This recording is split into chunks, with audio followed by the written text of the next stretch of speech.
the behaviour of the offender is the most important consideration to be made by the board.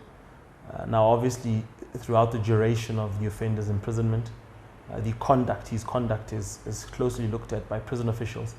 Now, obviously, the parole board will consider whether or not he behaved whilst he was imprisoned, whether or not he attended some sort of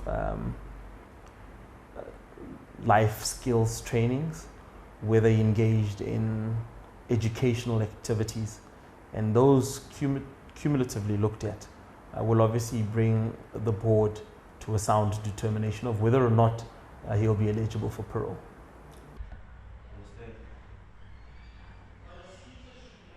In terms of the Correctional Services Act, victims have a right to play a role in the parole hearing of any offender under what we call the victim-offender dialogue. And of course, their views and considerations must be looked at carefully by the parole board, and the discretion will rest with the board.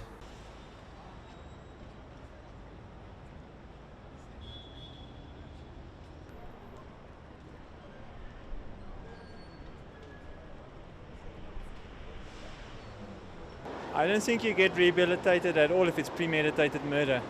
The fact that you are without legs and you have to get your prosthetics and not realize your girlfriend is not next to you, that according to me is premeditation.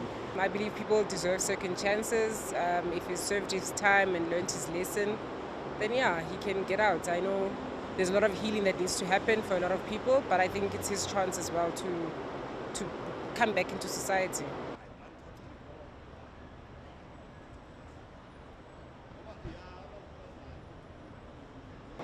I think it's still a little too soon, given the amount of evidence against him and the amount of time someone would usually serve for murder. I think it's still a bit quick for him to be getting out, but I mean, I hope for the best, whatever that may be.